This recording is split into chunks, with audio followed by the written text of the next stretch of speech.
Bismillahirrahmanirrahim. Assalamualaikum warahmatullahi wabarakatuh. Alhamdulillahi ala ihsani wa syukru lahu ala taufiqihi wa amtinani. Wa asyhadu an la ilaha illallah wahdahu la syarika lahu ta'ziman li sya'ni. Wa asyhadu anna Muhammadan abduhu wa rasuluhu da ila ridwani. Allahumma salli alaihi wa ala alihi wa ashabihi wa ikhwani. Hadirin dan hadirat yang dirahmati Allah Subhanahu wa taala, sebagaimana dijelaskan oleh para ulama bahwasanya seorang muslim atau seorang mukmin, seorang hamba masuk surga dengan rahmat Allah Subhanahu wa taala, terhindarkan dari neraka karena ampunan Allah Subhanahu wa taala dan meraih derajat di surga karena amalannya. Orang masuk surga dengan rahmat Allah bukan dengan amalannya, dan dia terhindar dari neraka jahanam karena ampunan Allah Subhanahu wa taala, namun derajat surga dia raih sesuai dengan amalannya. Sebagaimana firman Allah Subhanahu wa taala, ya, walikullin darajatum mimma amilu. Masing-masing memiliki derajat berdasarkan amalan mereka. Udkhulul jannata bima kuntum ta'malun. Masuklah surga kalian berdasarkan amalan kalian. Oleh karenanya di dunia ini adalah tempat untuk kita beramal sebanyak-banyaknya. Sebagaimana kata Ali bin Abi Thalib radhiyallahu anhu, al-yauma amalun bila hisab. Sekarang yang ada amal, tidak ada yang menghisab kita. Akan tapi wa ghadan hisabun bila amal. Namun esok di akhirat sudah tidak bisa beramal lagi. Yang ada hanyalah hisab. Karena seorang berusaha untuk menjaga kalau dia beramal soleh agar amal solehnya tidak gugur dan tidak berkurang pahalanya. Karena itulah bekal dia bertemu dengan Allah Subhanahu wa taala. Bekal dia untuk menghadapi sakaratul maut adalah amal solehnya. Bekal dia untuk di alam barzah, sebagaimana dalam hadis, seorang dalam alam barzah maka datang seorang yang berwajah tampan rupawan, terus beraroma wangi, maka ditanya kepadanya, siapa? Man anta? Siapa engkau? Maka dia berkata, ana amaluka saleh, aku adalah amal baikmu selama di dunia. Dan sebaliknya ada seorang yang datangi dengan orang yang buruk rupa, dengan bau yang sangat tidak enak. Maka dia bertanya, man anta? Siapa engkau? Maka orang itu berkata, ana amaluka sayyi', aku adalah amal burukmu selama di dunia. Maka bekal kita di alam barzah adalah amal soleh, apalagi ketika menghadapi kesulitan-kesulitan dan rintangan-rintangan yang ada di hari kebangkitan kelak. Maka saya ingin mengingatkan bahwasanya kita semua selain beramal soleh, ada perkara yang lebih penting, yaitu menjaga amal tersebut agar tidak gugur dan juga tidak berkurang nilainya. Ibnu Qayyim dalam kitabnya Al-Wabilus Shayyib pernah menyampaikan suatu perkataan yang indah. Dia berkata, "Laisa sya'nu fil amal, innama sya'nu kullu sya'ni fi hifdzil amal mimma yufsiduhu wa yuhbituhu." Perkara yang paling utama bukanlah masalah beramal soleh. Beramal soleh penting, tetapi innama sya'nu kulla sya'ni, perkara yang lebih penting dan sangat terpenting adalah fi hifdzil amal mimma yufsiduhu wa yuhbituhu, yaitu menjaga amal jangan sampai rusak. Kita sudah kerjakan jangan sampai rusak atau gugur. Kemudian beliau berkata, wa ma'rifatu ma yufsidul a'mal fi hali wuqu'iha, dan mengenali apa yang bisa merusak amal ketika amal sedang dikerjakan. Wa yubtiluha wa yuhbituha ba'da wuqu'iha, apa saja pembatal amal ketika sedang mengerjakan amal tersebut. Dan ada juga pembatal yang muncul belakangan, amalnya sudah sah, tahu-tahu dibatalkan belakangan. Min ahammi ma yanbaghi an yufattisha alaihi al-abdu, ini perkara yang paling penting seorang untuk memeriksa dirinya. Wa yahris ala amalihi wa yahdharahu, dan dia berusaha untuk menjaga amalnya dan waspada terhadap penggugur atau perusak amal atau pengurang pahala amal yang dia kerjakan. Ini nasihat penting dari Ibnu Qayyim rahimahullahu taala. Karena jangan sampai kita hanya semangat beramal ternyata amal kita bermasalah. Bisa jadi tidak diterima sejak awal atau diterima kemudian digugurkan oleh Allah Subhanahu wa taala karena kita melakukan pembatal-pembatal atau penggugur amal saleh. Allah bercerita tentang suatu kaum yang mereka menderita pada hari kiamat kelak. Allah berfirman, amilatun nasibah tasla naron hamiyah, yaitu orang-orang yang amilah, yang itu yang bekerja keras, nasibah letih, Namun bagaimana di neraka tasla naron hamiyah. Mereka masuk ke dalam neraka yang panas. Padahal mereka amilatun nasibah, bekerja keras dan berletih-letih. Al-Imam Ibnu Katsir rahimahullah taala menyebutkan dalam tafsirnya riwayat dari Umar bin Khattab radhiyallahu anhu ketika dia mendatangi tempat tinggal seorang rahib. Kemudian Umar memanggilnya, "Ya rahib, wahai rahib." Fa asyraf. Kemudian rahib tersebut keluar. Kemudian Umar melihatnya. Kemudian Umar pun menangis. Umar menangis melihat rahib tersebut. Maka ada yang bertanya kepada Umar, "Wa ma yubkik? Apa yang buat kau menangis wahai Amirul Mukminin, wahai Umar?" Maka Umar berkata, "Tadzakartu qaulahu ta'ala 'amilatun nasibah tasla naran hamiyah." Aku ingat firman Allah Subhanahu wa taala tentang orang-orang yang berletih-letih dan bercapek-capek di dunia beramal namun ternyata masuk neraka. Yaitu Umar menafsirkan di antara contohnya adalah orang-orang Nasara. Yang mereka Allah sifati dengan waladhdallin, yaitu orang-orang yang tersesat, beramal soleh semangat namun tidak ada ilmunya. Di antaranya mereka kemudian mengharamkan sebagian mereka kalau ingin mencapai tingkatan tinggi tidak menikah, ya, rahbaniyah, tidak mau punya anak, tidak mau punya istri. Mereka menganggap itu adalah tingkatan yang tinggi padahal tidak ada nilainya di sisi Allah, bahkan menyebabkan mereka masuk neraka jahanam. Maka Umar pun menangis mengingat ayat ini. Kasihan lihat pendeta sudah tua tersebut, sudah puluhan tahun di atas agamanya, bersusah-susah payah, tidak menikah, tidak punya anak, hilang dari kebahagiaan keluarga, ternyata di akhirat masuk neraka jahanam. Demikian juga diriwayatkan dari sebagian salaf, mereka menafsirkan amilatun nasibah, yaitu orang-orang berletih-letih beramal soleh di dunia, beramal capek-capek, letih-letih, namun ternyata masuk neraka jahanam. Di antara mereka, sebagian pendapat Imam Al-Qurtubi rahimahullahu taala menafsirkan dengan ahlul bid'ah. Ahlul bid'ah seperti orang-orang khawarij.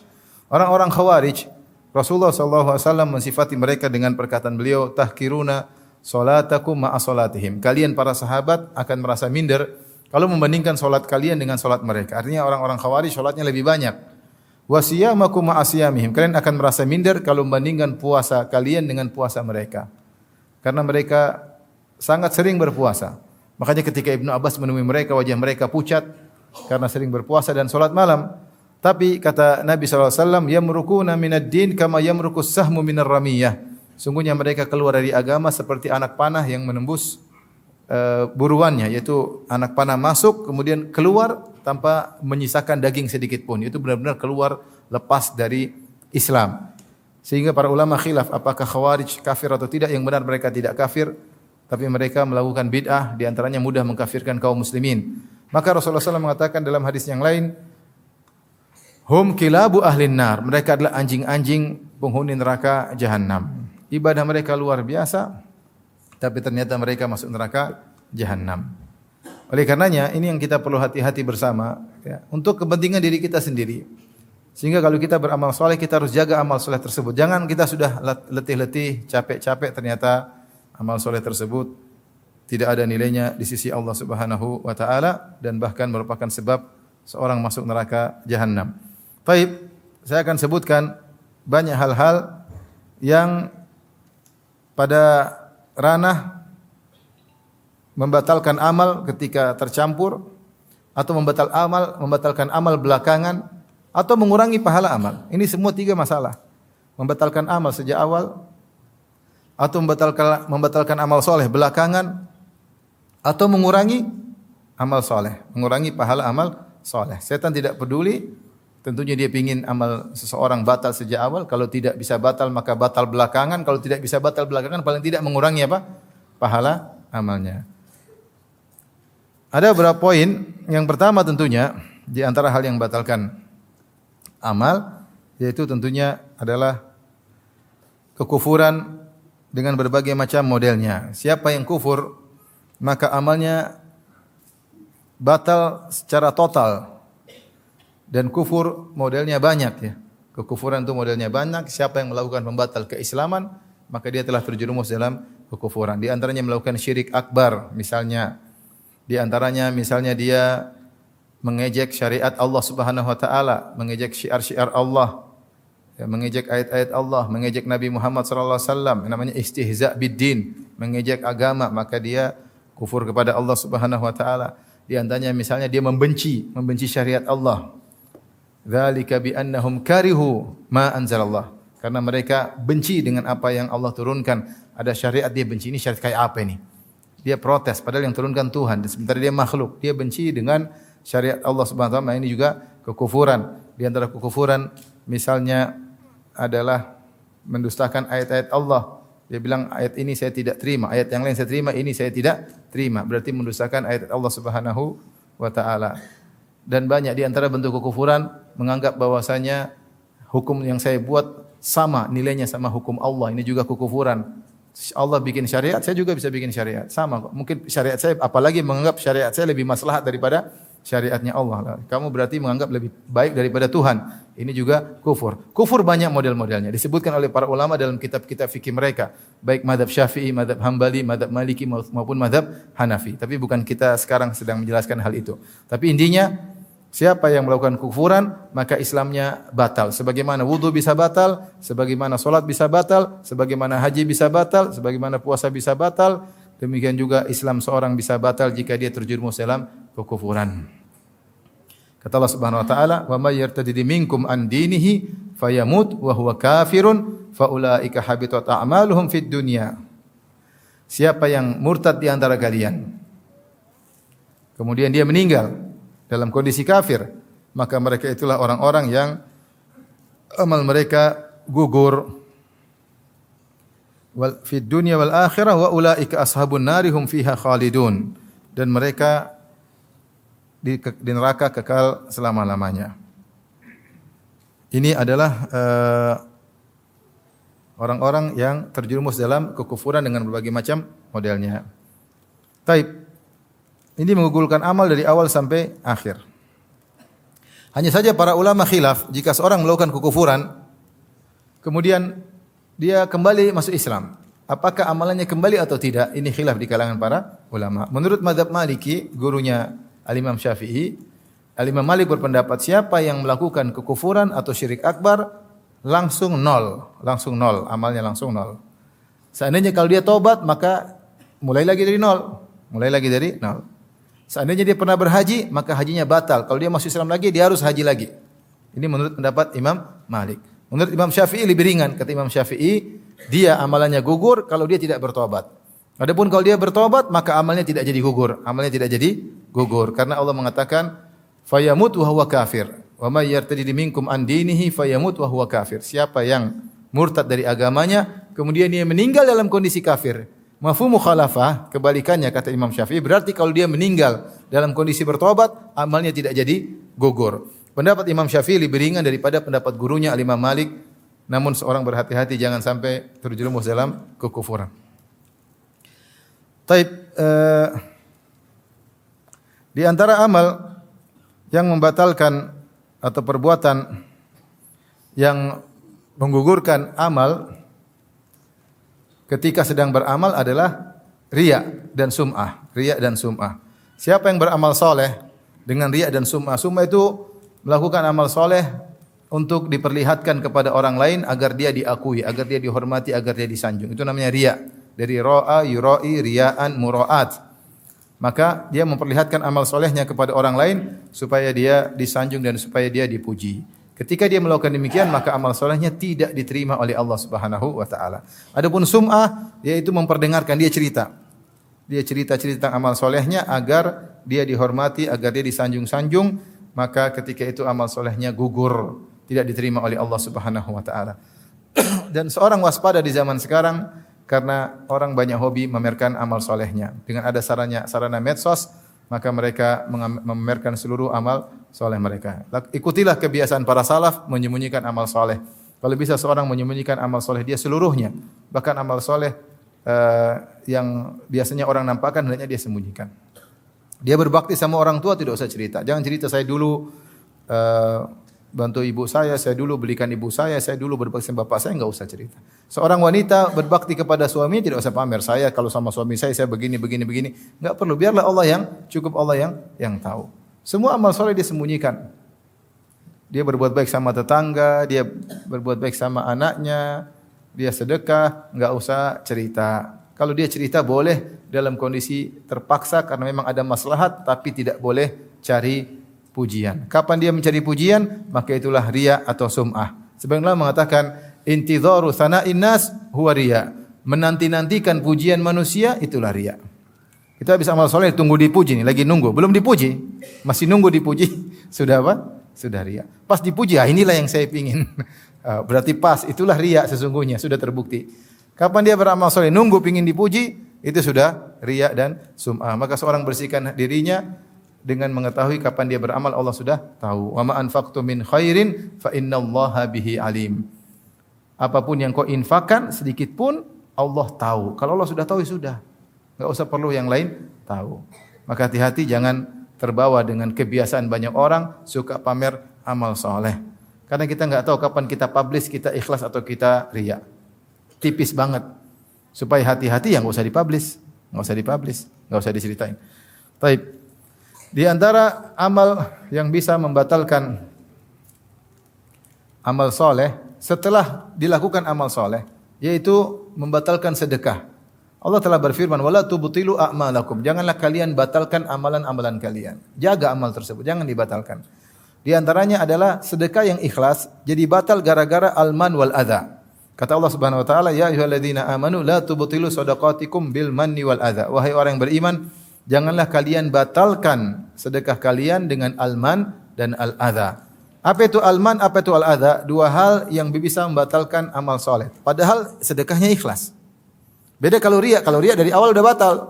Ini ikhlas dulu, terus belakangan baru muncul al-man dan al-adza yang membatalkan. Padahal sudah ikhlas. Makanya Allah mengatakan, "La tubtilu shadaqatikum bil manni wal adza kalladzi yunfiqu ria'an nas, ma lahu ria'an nas."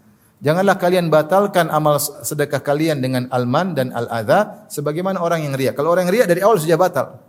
Ini kita cerita tentang orang yang ikhlas, kemudian belakangan dia melakukan al-man dan al-adza. Apa itu al-man? Al-man adalah orang yang merasa punya jasa budi kepada orang yang dia bantu sehingga dia merasa mentang-mentang terhadap orang yang dia bantu. Kata Ibnu Hajar rahimahullah taala, al-man asalnya adalah amalan hati namun terkadang terungkapkan dengan lisannya. Jadi kalau kita bantu orang jangan kita merasa kita hebat.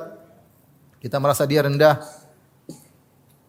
Kita merasa dia punya hutang budi sama saya sehingga ada timbul mentang-mentang. Justru kita ini bersedekah supaya hati kita bersih.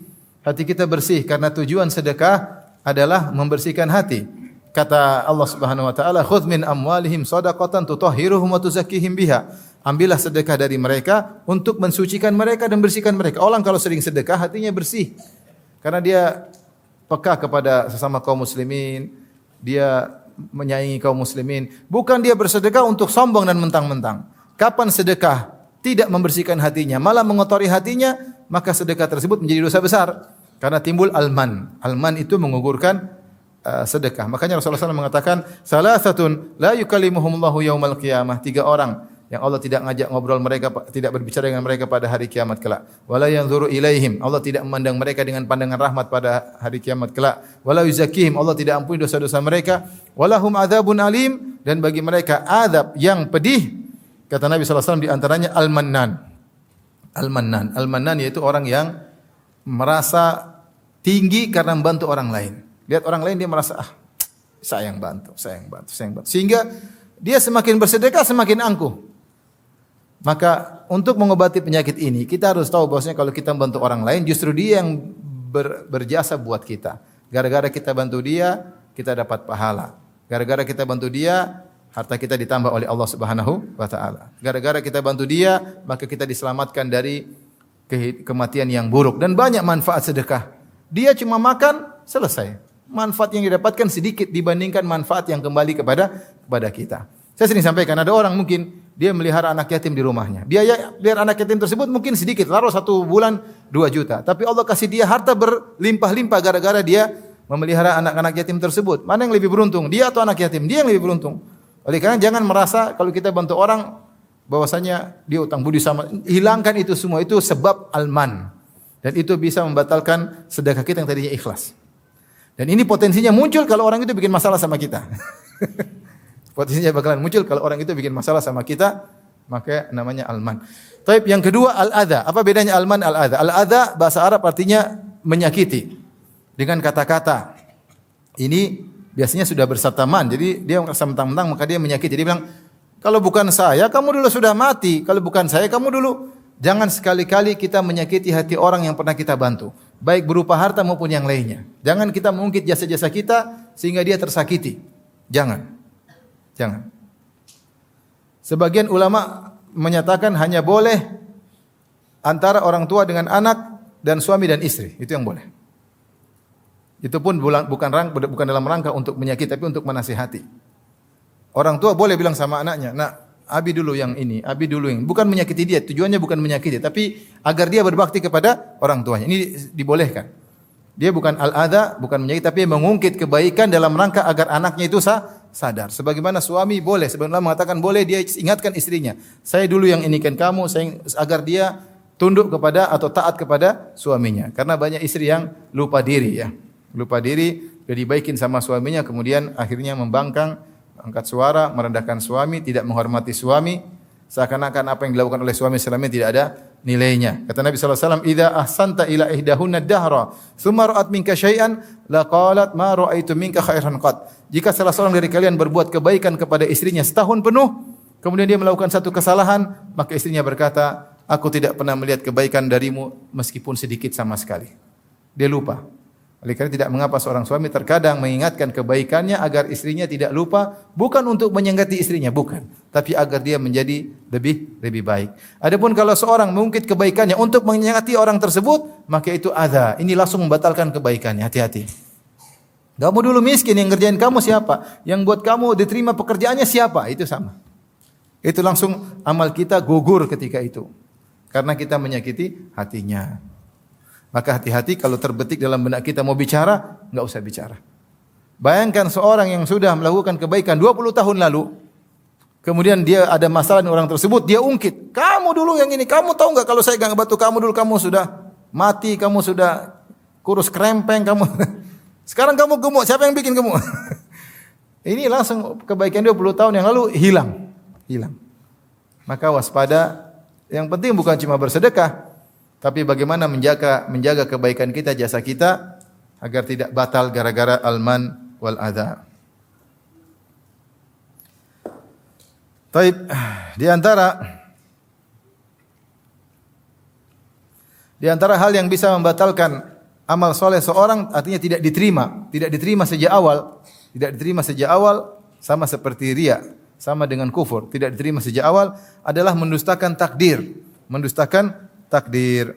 Siapa yang mendustakan takdir, mengatakan Allah tidak mencatat sebelumnya, ini terjadi begitu saja tanpa ada catatan Allah sebelumnya, maka amalnya tidak diterima oleh Allah Subhanahu wa taala. Dalam satu hadis ketika dilaporkan, dalam hadis pertama dalam Sahih Muslim, ketika dilaporkan kepada Ibnu Umar radhiyallahu taala anhuma bahwasanya di Basrah ada seorang namanya Ma'bad al-Juhani yang dia terlalu berdalam-dalam tentang ilmu sehingga menggunakan logikanya sehingga dia berkesimpulan al-amru unuf, bahwasanya segala perkara itu baru saja terjadi tanpa direncanakan oleh Allah, tanpa dicatat oleh Allah sebelumnya. Terjadi begitu saja.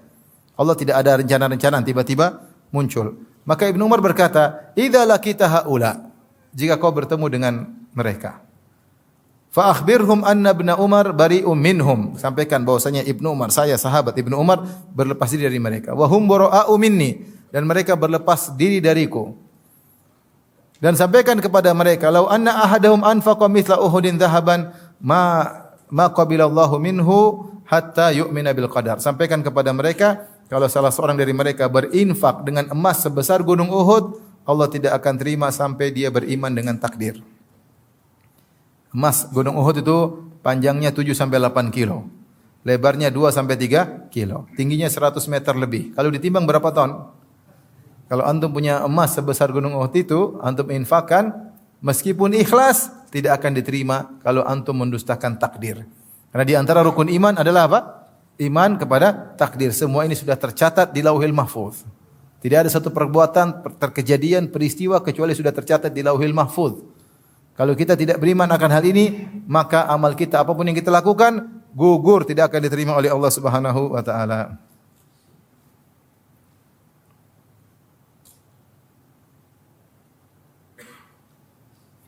Demikian juga dalam hadis Rasulullah SAW bersabda,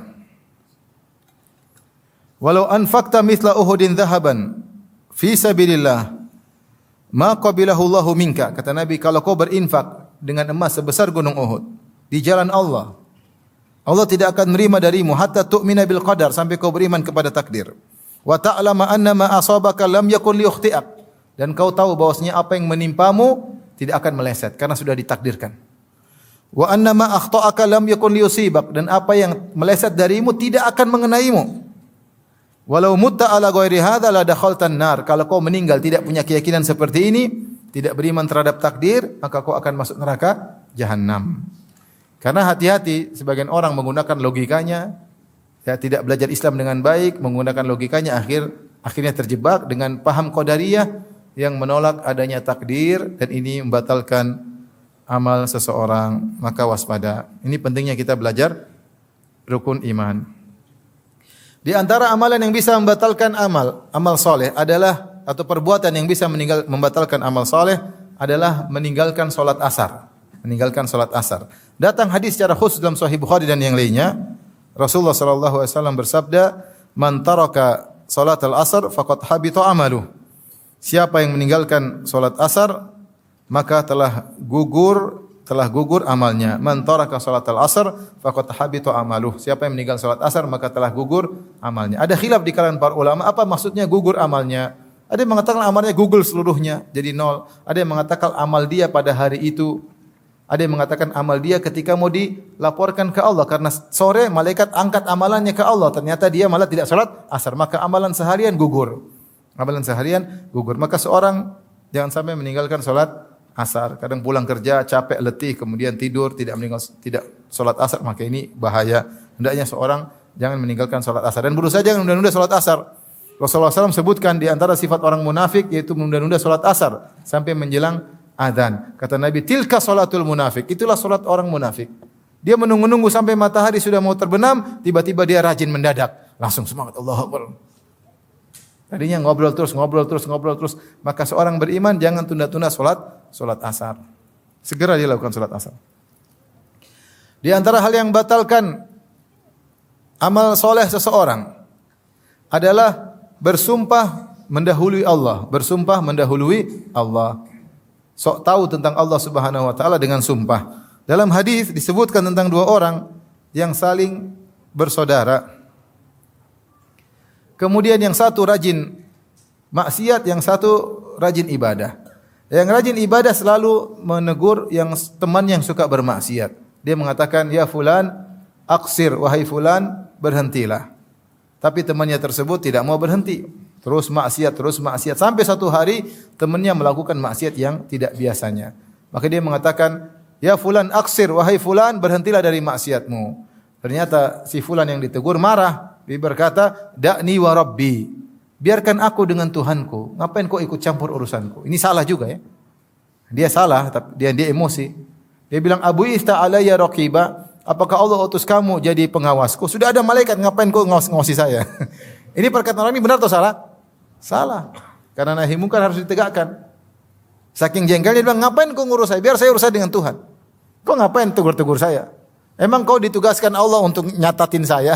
Sudah ada malaikat raqib atid, ngapain kau ikut-ikut?" Ngomongannya gitu. Intinya dia emosi ketika ditegur tersebut, dan ini ucapan salah dari orang ini, pelaku maksiat ini. Dia jengkel ditegur terus, dan yang menegur lebih jengkel lagi. Akhirnya dia berkata, "Wallahi la yaghfirallahu lak." Demi Allah dia bersumpah, Allah tidak akan mengampunimu. Nah, ini masalahnya. Dia mendahului Allah, bahkan dia bersumpah. Maka Allah matikan kedua-duanya. Allah mengatakan, "Man dzalladzi yata'ala alayya alla aghfira li fulan." Siapa yang berani-berani bersumpah atas namaku, bahwasanya aku tidak akan mengampuni si fulan, hati-hati. Wa qad ghafartu lahu wa ahbattu amalak. Sungguh aku telah mengampuninya dan aku gugurkan amal solehmu. Maka akhirnya orang yang tukang maksiat tadi diampuni dosa-dosanya, Allah berkehendak ampuni dia. Yang orang yang sombong atau orang yang mendahului Allah, sok tahu tentang Allah, bersumpah, maka amalnya gugur. Abu Hurairah radhiyallahu anhu ketika meriwayatkan hadis ini, dia berkomentar, "Takallama bi kalimatin aw baqad dunyahu wa ukhrah." Sungguh orang ini telah mengucapkan satu perkataan, yang perkataan tersebut menghancurkan dunianya dan akhiratnya. Maka seorang jangan pernah mendahului Allah dalam banyak hal. Jangan bilang, "Ah, ini orang ini enggak mungkin diampuni." Enggak mungkin. Antum bayangkan kalau ada sekarang misalnya ada seorang sadis, dia masuk di masjid ini misalnya. Kemudian kita semua dibakar. Baik pendengar maupun ustadznya. Dibakar hidup-hidup. Terus ada orang lihat, tidak akan diampuni. Mungkin pikiran kita begitu kan?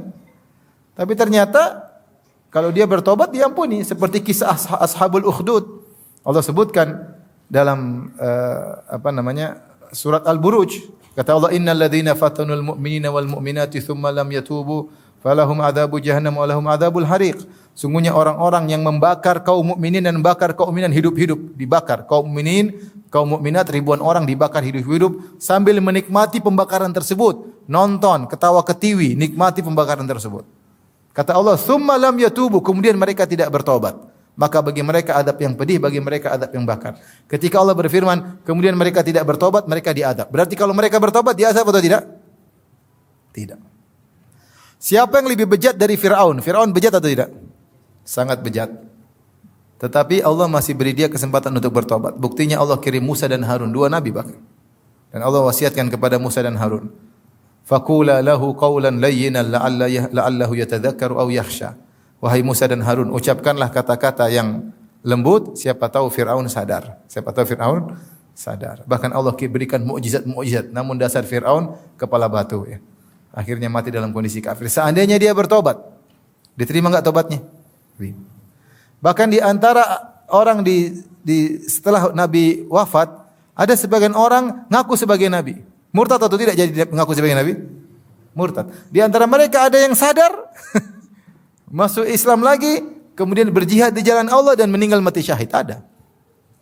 Oleh karena jangan kita karena lihat orang maksiat kita emosi, ya model kamu ini tidak bakalan diampuni oleh Allah. Enggak boleh.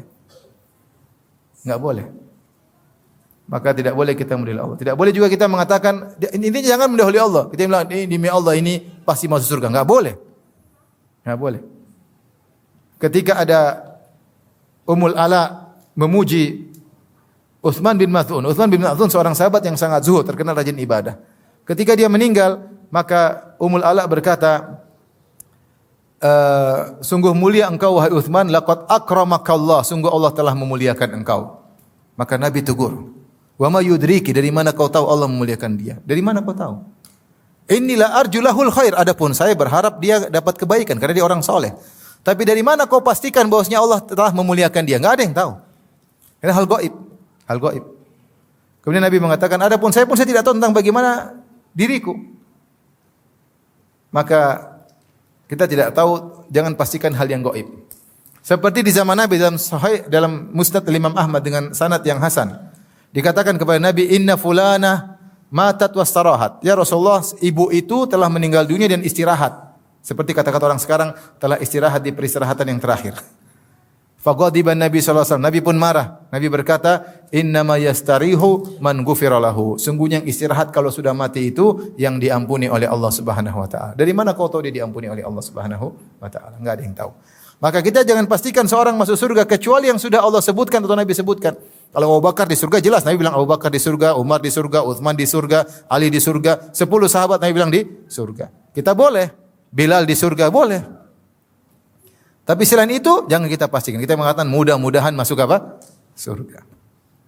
Tidak boleh juga kita bilang pasti masuk neraka kecuali yang telah dipastikan oleh Allah Subhanahu wa taala. Oleh karenanya jangan mendahului hal-hal yang gaib. Makanya di antara hal yang konyol, sebagian dai mengatakan kita pasti masuk surga. Saya pernah dengar orang ceramah seperti itu. Kelompok kita ini pasti masuk surga. Masya Allah. Bahkan ada yang parah lagi. Kalau ada kelompok lain masuk surga gara-gara kita. Ada lagi, si wali fulan bisa matikan neraka jahanam. Allahu Akbar. Main-main dengan gampang-gampang. Nanti di akhirat bisa matikan neraka jahanam, ya Allah. Nabi aja berdoa, Rabbana atina fid dunya hasanah wa fil akhirati hasanah wa qina adzabannar. Di antara doa yang paling sering dibaca Nabi, wa qina adzabannar. Jauhkanlah kami dari adab neraka jahanam. Ini dibilang wali fulan, Habib fulan bisa matiin neraka jahanam. Enggak boleh berlebih-lebihan. Taib. Di antara hal yang bisa menggugurkan amal soleh adalah menentang Rasulullah sallallahu alaihi wasallam baik perkataan maupun perbuatan. Allah berfirman di awal surat Al-Hujurat, "Ya ayyuhalladzina amanu la tarfa'u aswatakum fawqa sautin nabi." Ya ayyuhalladzina amanu la tuqaddimu baina yadayillahi wa rasulihi wattaqullaha innallaha samiun alim. Ya ayyuhalladzina amanu la tarfa'u aswatakum fawqa sautin nabi wa la tajharu lahu bil qawli kajahri ba'dikum li ba'din an tahbata a'malukum wa antum la tash'urun. Wahai orang yang beriman, janganlah kalian mendahului Allah dan Rasul-Nya. Ya, sungguhnya Allah Maha mendengar dan Maha mengetahui. Wahai orang yang beriman, janganlah kalian mengangkat suara kalian di atas suara Nabi. Dan jangan kalian besarkan suara kalian sebagaimana kalian kalau berbicara besar di antara kalian. Antahbatu a'malukum. Bisa jadi amal kalian gugur wa antum la tash'urun, sementara kalian tidak sadar. Maka di antara yang bisa menggugurkan amal ketika Nabi masih hidup, tidak sopan di hadapan Nabi. Bicara keras-keras seperti ngomong dengan teman sendiri. Setelah turun ayat ini, Umar kalau bicara dengan Nabi bisik-bisik, takut. Takut. Sampai ada seorang namanya Sabit bin Qais tidak mau keluar rumah. Kenapa? Dia jauh hari saud, suaranya keras. Dia tidak mau keluar rumah. Mana Sabit, kok tidak ke masjid? Kata dia, saya penghuni neraka. Kenapa? Suara saya keras. Nabi bilang tidak, dia penghuni surga. Ya, dia penghuni surga. Artinya sahabat benar-benar takut ketika turun ayat ini, jangan sampai ngangkat suara di hadapan Nabi sallallahu alaihi wasallam. Dan sebelumnya Allah berkata, la tuqaddimu, jangan kalian mendahului Allah dan Rasulnya. Kata para ulama maksudnya, kamu kalau melakukan apa-apa, lihat dulu dalilnya. Jangan kamu sok membuat hukum. Apa kata Allah, apa kata Rasul, tinggal ikuti. Ada lagi yang berkata, maksud ayat tersebut, kalau sudah ada hukum Allah, ada hukum Rasulullah, jangan kau punya ide. Contoh misalnya kita tahu syariat wanita berjilbab, kemudian kita punya ide. Kenapa sih wanita? Coba kalau tidak berjilbab kan lebih nyaman. Ini namanya ide, kasih ide sama Allah. Ini enggak boleh. Syariat Allah sempurna atau tidak? Sempurna. Al-yauma akmaltu lakum dinakum. Maka jangan kasih ide tentang syariat Allah. Ya. La mu'aqqiba li hukmih, tidak ada yang bisa protes terhadap hukum Allah Subhanahu wa taala. Dia tuh Tuhan, kamu tuh manusia, kekuranganmu banyak. Kamu ngurus istri aja enggak bisa, mengurus hukum-hukum. Ngurus anak aja enggak bisa, mengurus hukum-hukum. Allah Subhanahu wa taala ngurusi alam semesta, ngurusi matahari, ngurusi rembulan, ngurusi bintang-bintang, mengurusi laut, mengurusi semua alam semesta, hewan-hewan diurusi oleh Allah. Allah bikin aturan yang begitu kokoh, terus Allah turunkan hukum buat kamu supaya kamu baik, kamu bilang saya tidak terima. Hukum saya lebih baik daripada hukum kamu ya Allah. Ini orang tidak tahu diri. Kamu Tuhan atau hamba? Kamu tuh hamba, ngurus dirimu saja enggak becus, mau ngurus bikin hukum buat manusia yang lain. Maka siapa yang sudah datang perintah Allah dan Rasulnya, kemudian dia menentang, amalnya gugur. Kata Ibnu Qayyim rahimahullah, jangankan menentang hukum, sepakat dengan hukum Nabi, hanya ngomongnya keras aja, ngomongnya keras.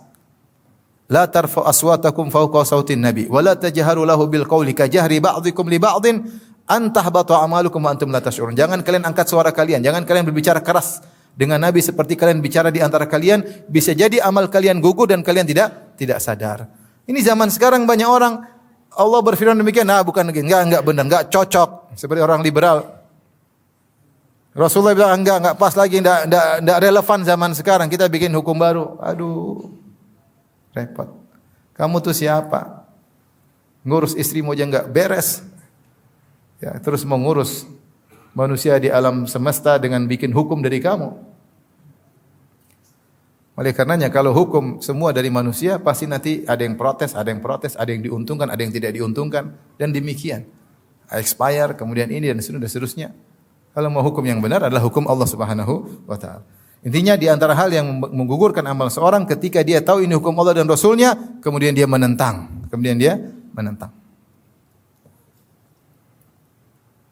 Maka hati-hati kalau kita sudah jelas hukum Allah, hukum Rasul, maka jangan dibilang lagi, kata Ustaz, kata Kiai, kata Habib, tidak ada. Kalau ini sudah hukumnya jelas, terima.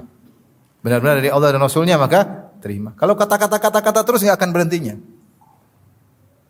Sekarang Allah bilang, orang kafir di neraka, yaumna selain neraka, orang liberal bilang, ada juga orang liberal mengatakan enggak di surga. Kata Ustaz di surga. Allah bilang di neraka, dia bilang kata Ustaz di mana? Di surga. Allah bilang jangan mohon ampunan bagi orang kafir yang sudah meninggal dunia, enggak apa-apa. Kita mohon ampun buat mereka. Allah menyuruh pakai jilbab, enggak. Enggak apa-apa enggak pakai jilbab, yang penting sopan. Sopan bagaimana? Sesuai dengan tradisi. Kalau di kantor sopan ya buka jilbab, kemudian betis kelihatan sedikit sopan. Itu namanya jilbab versi kantor. Tapi kalau di pantai ya bikini, itu yang sopan. Kacau seperti ini. Kalau sudah jelas hukum Allah dan Rasulnya, jangan coba-coba berpaling. Apalagi menentang, maka akan gugur amal. Tapi di antara hal yang bisa menggugurkan amal, artinya tidak diterima sejak awal adalah bikin bid'ah dalam agama. Itu ritual-ritual agama yang tidak pernah diajarkan oleh Nabi SAW dan tidak pernah diajarkan oleh para sahabatnya. Maka seorang tidak usah berbuat ritual-ritual yang tidak pernah diajarkan. Oleh karenanya Ibnu Umar radhiyallahu taala anhu ketika ada orang bersin, dia Hashim, kemudian dia bilang alhamdulillah wassalamu ala rasulillah. Dia gandengkan alhamdulillah dengan salawat atau ucapkan salam kepada Nabi. Maka Ibnu Umar tegur, bukan begini. Cukup bilang apa? Alhamdulillah atau alhamdulillahirabbil alamin. Mau salawat kapan saja, tapi jangan bikin ritual salawat bersama dengan alhamdulillah rabbil alamin bacaan ketika bersin. Paham? Nanti ada orang bikin bid'ah lagi. Hashim, alhamdulillahirabbil alamin arrahmanir rahim maliki yaumiddin iyyaka na'budu al-Fatihah. Tapi al-Fatihah kan bagus, iya, tapi bukan dibaca setiap kali bersin. Kau baca kapan saja boleh, tapi jangan kau bikin baca al-Fatihah ritual setelah apa? Bersin. Saya pernah ditanya, Ustaz, apa hukum salat birrul walidain? Apa lagi salat birrul walidain?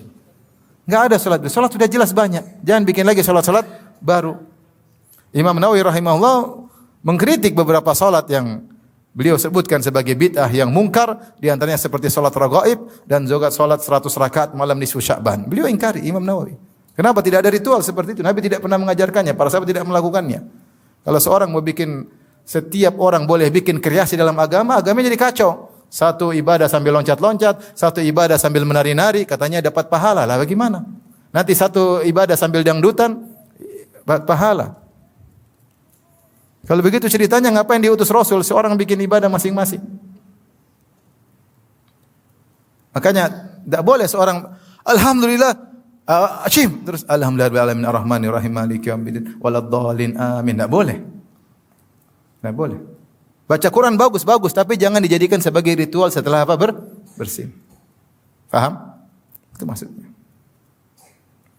Kalau enggak nanti banyak kreasi dan itu semua ibadah yang tidak diajarkan oleh Nabi tertolak. Kata Nabi SAW, "Man ahdatsa fi amrina hadza ma laysa minhu fa huwa rad." Siapa yang mengada-ngadakan perkara dalam agama ini yang tidak ada contoh dari kami maka tertolak. Lihatlah berbagai macam akidah-akidah baru yang muncul. Ada namanya wahdatul wujud. Ibnu Arabi mengatakan Tuhan bersatu dengan makhluk. Ada pengikutnya sampai sekarang masih ada buku-bukunya. Ini bid'ah. Kita bilang baik, enggak bisa. Bertentangan dengan tauhid. Bagaimana Allah bersatu dengan apa? Makhluknya, enggak mungkin. Saya ditanya, Ustaz, bagaimana hukum salat birrul walidain? Saya bilang enggak ada. Maksudnya apa salat birrul walidain? Mungkin untuk berbakti sama orang tua. Nanti kalau bikin salat ini, salat lama-lama ada salat poligami. Enggak ada. Jangan bikin salat sudah jelas, jangan bikin salat-salat baru. Bahkan Imam Nawawi mengingkari, Imam Nawawi rahimahullah ulama Syafi'i, mengingkari orang yang mengangkat jenazah sambil berzikir keras-keras. Ini tidak ada contohnya. Imam Nawawi dalam bukunya disebutkan tidak boleh, ini ada contohnya. Orang mengangkat jenazah dengan khusyuk, dengan tenang, bukan malah berzikir apa? Keras-keras. Intinya kalau kita mau lakukan ibadah yang jelas sudah sangat banyak. Mau kita kerjakan semua enggak bakalan bisa. Maka tidak usah bikin kreasi-kreasi baru yang tidak jelas. Hidup enggak usah spekulasi. Yang jelas-jelas kita kerjakan, yang enggak jelas kita tinggalkan aja. Lebih hati-hati. Kalau perkara dunia, silakan spekulasi, silakan berkreasi. Kalau perkara agama, ya sudahlah ikut sunnah Nabi. Kita kan ahlus sunnah wal jamaah. Sunnah wal jamaah itu apa? Mengikuti sunnah Nabi. Sunnah Nabi itu apa? Yang dilakukan oleh Nabi itu namanya sunnah Nabi. Paham? Kalau Nabi tidak lakukan, namanya bukan sunnah Nabi.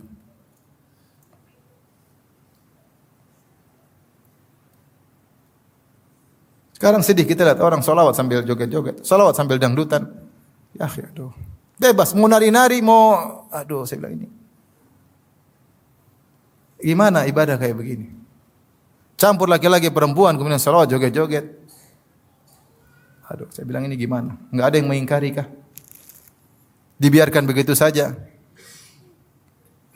Jangan, nanti rusak agama ini kalau semua orang boleh bikin ibadah sendiri. Di antara hal yang bisa menggugurkan amalan adalah bermaksiat diam-diam. Kalau di depan orang soleh, temannya malaikat.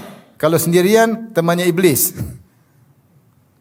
Dalam hadis kata Rasulullah sallam, la alamannak aqwaman min ummati ya'tuna yaumal qiyamati bihasanatin amsali jibali tihamah faja'alahu Allahu azza wa jalla haba'an manthura. Sungguh aku mengetahui ada sekelompok orang yang mereka pada hari kiamat kelak membawa amalan yang banyak, pahala sebesar gunung-gunung Tihamah. Kemudian Allah jadikan pahala tersebut menjadi haba'an manthura, debu yang berterbangan tidak ada nilainya.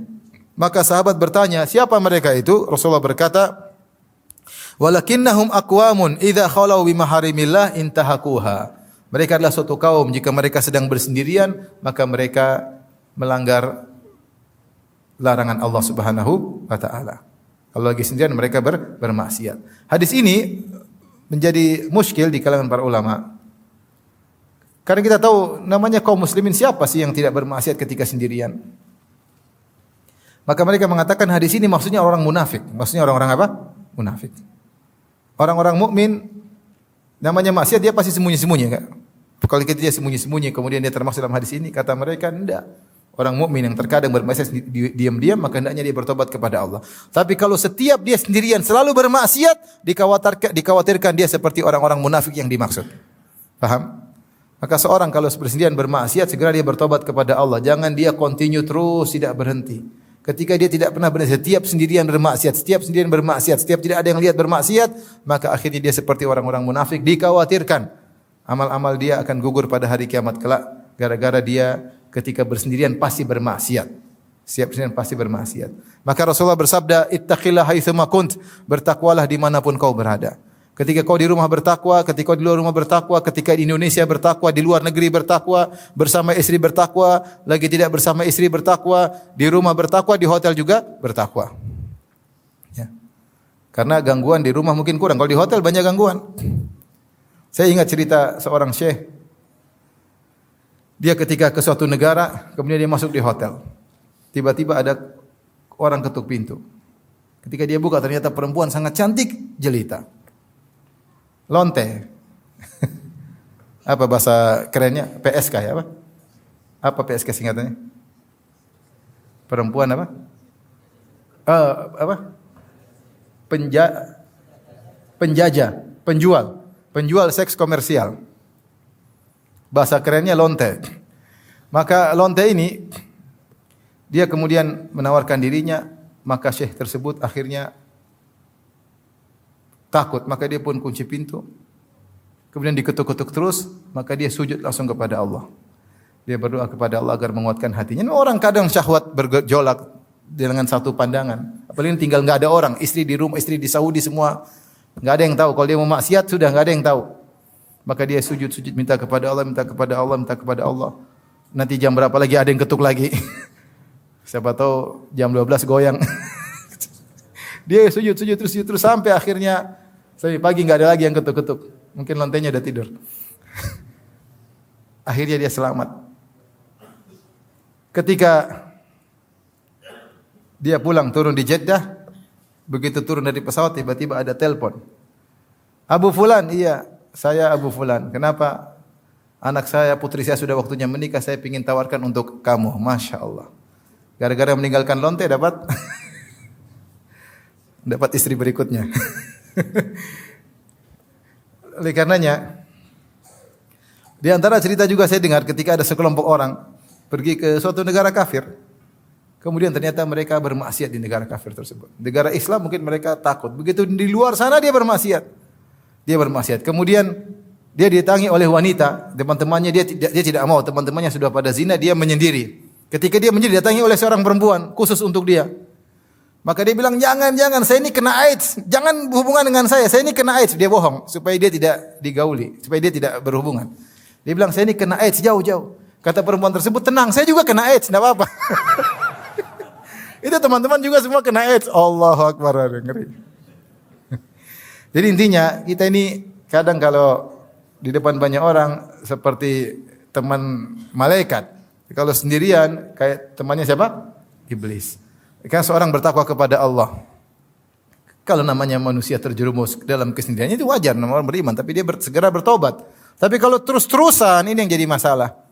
Maka jadi seperti orang-orang munafik yang mereka setiap tidak ada yang melihat mereka bermaksiat kepada Allah Subhanahu wa taala.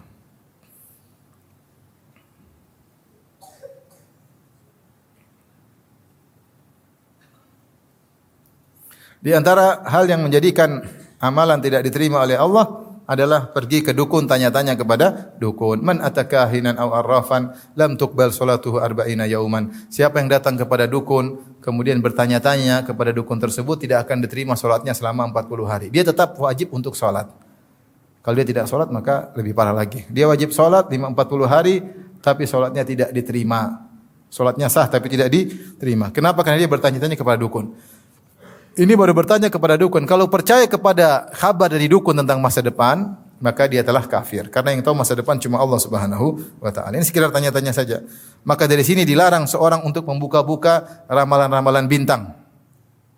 Jangan buka-buka. Kata para ulama, membuka-buka ramalan bintang, pengin cari tahu tentang nasib dia sama dengan bertanya-tanya kepada dukun. Saya bintang Libra, apa sih nasibnya bulan ini? Ini bulan apa ini? Bulan apa? Bulan Februari. Akhir Februari uang berkurang diomelin istri. Waduh. Begitu pulang benar wah diomelin. Kamu ini enggak punya duit. Oh iya benar ya. Akhirnya hatinya terikat dengan ramalan tersebut. Mulailah dia setiap ada masalah dia buka ramalan. Dan Nabi berkata, "Man 'allaqa syai'an wukila ilaihi." Siapa yang menggantungkan dirinya dengan sesuatu, maka dia akan dibuat bertawakal kepada sesuatu tersebut. Maka hukum melihat ramalan bintang, pengin tahu sama dengan bertanya kepada para dukun, tidak diterima salatnya selama 40 hari. Al-Qurtubi punya bantahan yang mudah. Dia mengatakan, "Ya akhi, coba suatu kapal di zaman dia dulu. Suatu kapal dinaiki oleh 3.000 orang. 3.000 orang tersebut kira-kira tanggal lahirnya sama atau beda? Beda. Kira-kira semua bintang ada di situ enggak? Semuanya pasti ada di situ. Kemudian tenggelam sama-sama tenggelam. Ini bintangnya beda-beda semua, tenggelam semua dalam waktu yang sama. Kalau harusnya bintangnya beda-beda, nasibnya beda-beda, harusnya ada yang tenggelam, ada yang loncat, ada yang terbang, harusnya demikian. Ketika semua tenggelam bareng-bareng menunjukkan bintang-bintang tersebut tidak ada faedahnya. Paham? Maka jangan pernah buka ramalan bintang. Karena salat Anda tidak akan diterima selama 40 hari.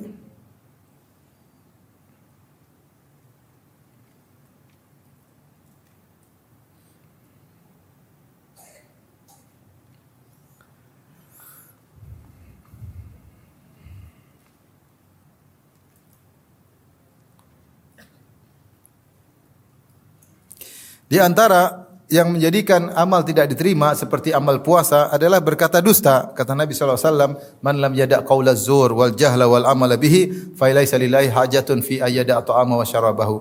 Siapa yang tidak meninggalkan perkataan dusta dan mengamalkan konsekuensi dusta tersebut, maka Allah tidak butuh dengan lapar dan dahaganya. Artinya dia berpuasa, puasanya sah namun tidak diterima oleh Allah Subhanahu wa taala. Saya sering sampaikan, saya pernah mengisi salah satu stasiun TV terkenal, bukan di TV-nya tapi di pegawai-pegawainya. Tentang hal ini, saya sampaikan hadis ini. Kemudian mereka bertanya, "Ustadz, kami dipaksa oleh direksi untuk bikin berita palsu, terutama musim politik. Apakah puasa direksi tidak diterima?" Enak aja, kalian juga enak. Saya bilang semuanya enak aja melemparkan kesalahan kepada direksi. Kalian juga ikut-ikutan dusta. Hati-hati. Hanya karena duniawi, kemudian kita mengorbankan apa? Pahala akhirat kita. Di antara yang mengurangi pahala adalah menyimpan anjing yang bukan anjing yang diizinkan oleh syariat. Kata Nabi SAW, "Man amsaka kalban yang kusumin amalihi kula yaumin qirat." Wa fi riwayatin qiratan. Siapa yang menyimpan anjing, memelihara anjing, maka setiap hari amalannya akan berkurang 1 qirat. 1 qirat seperti gunung. Ada yang dalam riwayatnya 2 qirat seperti 2 gunung Uhud. Illa kalba harthin aw kalbi masyiyah. Kecuali anjing yang diizinkan. Anjing diizinkan seperti anjing untuk berburu, kalbu saidin. Di antaranya anjing masyiyah, anjing yang menjaga hewan ternak. Di antaranya kalbu harthin, anjing yang ditugaskan untuk menjaga kebun. Itu tidak jadi masalah. Itu diizinkan. Sebagian ulama mengkiaskan seperti anjing yang digunakan untuk menangkap orang yang punya narkoba dan semisalnya. Adapun anjing yang tidak terkait dengan hal-hal ini disimpan di rumah, maka ini akan mengurangi pahala seorang setiap hari satu gunung Uhud. Dia saja amal solehnya belum tentu sampai satu gunung Uhud. Gimana berkurang? Sayang. Ini kebiasaan orang-orang bule. Jangan diikuti. Jangan diikuti. Apalagi anjingnya mendolimi orang. Betapa sering kita lewat rumah orang anjingnya gonggong. Kita dilihat seperti wajah pencuri. Bukan orang takut. Takut. Sampai ada kawan saya, dia bilang, Ustadz, saya ini dia gemuk sekali. Dia gemuk sekali. Dia bilang, saya kalau nimbang Ustadz, timbangannya bukan begini, langsung balik ke kiri. Saking beratnya. Saya kalau main di laut Ustadz, kemudian saya dengan teman-teman datang, anjing-anjing itu ngeser ke saya terus. Karena saking gemuknya dia. Tapi mengganggu, sudah kurang pahala menzalimi orang. Orang digonggong takut atau tidak? Takut ya akhi. Makanya tidak boleh. Kalbul akur, anjing yang mengganggu orang lain itu boleh dibunuh. Yang mengganggu orang lain. Kalau anjing tidak mengganggu tidak jadi masalah. Tidak jadi masalah. Anjing-anjing liar tidak mengganggu. Tapi ada anjing yang jahat selalu mengganggu, menggigit. Sampai kasus kemarin di Jakarta Timur, pembantunya dimakan sama anjing. Anjing kan melihara anjing butuh biaya. Dagingnya harus ini, anjingnya gede. Ketika tidak ada makanan, pembantunya dimakan. Kemarin di sebelah Ciras apa tuh? Situlah daerah Jakarta Timur. Subhanallah. Maka orang mukmin jangan ikut-ikutan kebiasaan orang kafir. Terkadang biaya kasih makan 10 anak lebih ringan daripada biaya kasih makan 1 ekor apa? Anjing. Apalagi anjing besar makannya khusus, belum ininya, belum anunya, belum ininya. Buang-buang uang. Buang-buang uang, pahala berkurang tiap hari, kadang mendolimi orang lain. Cari pahala sana, kasih orang anak yatim, orang miskin banyak, kirim ke Palestina kemana.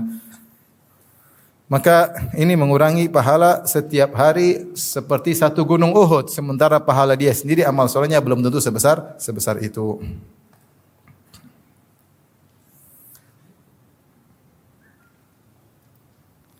Di antaranya yang ditolak amalannya adalah wanita yang membangkang kepada suaminya.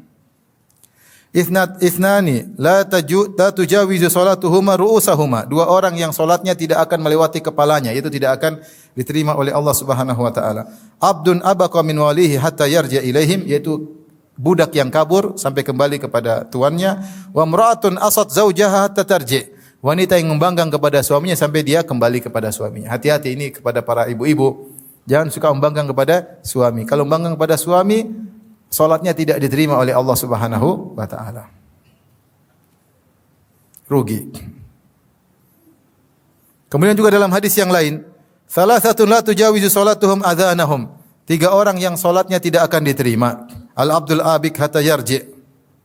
Hamba budak yang kabur sampai kembali. Wa imra'atun batat wa zawjuha 'alaiha sakhit. Seorang wanita istri yang tidur sementara suaminya marah sama dia. Dia cuek aja. Suaminya ngomel-ngomel, dia pakai selimut tidur. Ini tidak diterima salatnya sampai dia kembali kepada suaminya. Wa imamu qaumin wa hum lahu karihun. Perhatikan ini. Imam yang dibenci oleh makmumnya. Ada imam model begini. Terlalu pede, tidak ada yang angkat jadi imam, dia maju sendiri jadi imam. Bacaannya kicau beliau, kacau balau. Kacau balau. Al-Fatihah salah, bacaan salah, lagu enggak enak, tapi mau jadi imam. Ditegur marah-marah. Semua orang mau tidak sholat di belakang dia, masjidnya cuma di situ. Akhirnya mereka sholat situ, benci sama dia, ini imam sholat tidak diterima. Jadi imam ini bukan masalah gengsi-gengsian. Imam ini adalah kedudukan syar'i. Rasulullah yang suruh. Harus ada syarat-syarat untuk menjadi imam. Kata Rasulullah SAW, ya ummukuma, ya akra'ukum, ya ummul qaum akra'uhum li kitabillah. Yang menjadi imam yang paling mahir dalam Al-Quran. Yaitu yang paling berilmu, yang ngerti para sahabat dulu keilmuan mereka dalam Al-Quran sama, itu paling berilmu. Itu yang boleh jadi imam, bukan gengsi-gengsian, jangan. Mereka jadi imam. Kalau terjadi imam, tidak ada yang suka. Ditegur enggak mau, tetap ngeyel pengen jadi imam. Karena orang jadi imam gengsi, imam masjid. Imam besar di masjid kecil. Akhirnya solatnya tidak diterima, kasihan. Kasihan. Maka kita bukan masalah. Makanya di antara larangan para ulama, kalau jadi imam jangan tawadhu-tawadhuan. Kamulah jangan. Padahal dia tahu dia lebih alim dari kamu yang maju. Ini bukan masalah tawadhu. Rasul yang suruh. Yang paling alim menjadi apa?